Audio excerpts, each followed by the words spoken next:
વડગામ તાલુકાના સકલાણા ગામની દીકરી ફોજમાં CISFની ટ્રેનિંગ પૂર્ણ કરી પોતાના માદરે વતન આવી પહોંચતા પરિવારજનો અને સમાજ બંધુઓ દ્વારા ફૌજી વૈશાલીબેનનું ફુલાર પહેરાવી વડગામ ખાતે ભવ્ય સ્વાગત કરવામાં આવ્યું હતું.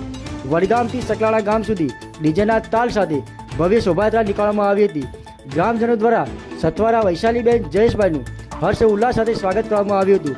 ગામની અને સમાજની સૌ દીકરીઓ ભણી ગણી ફોજમાં અને અન્ય સરકારી નોકરીઓ મેળવી ગામનું અને પોતાના પરિવારનું નામ રોશન કરે એવો સંદેશ વૈશાલીબેન દ્વારા સર્વ સમાજને આપવામાં આવ્યો હતો.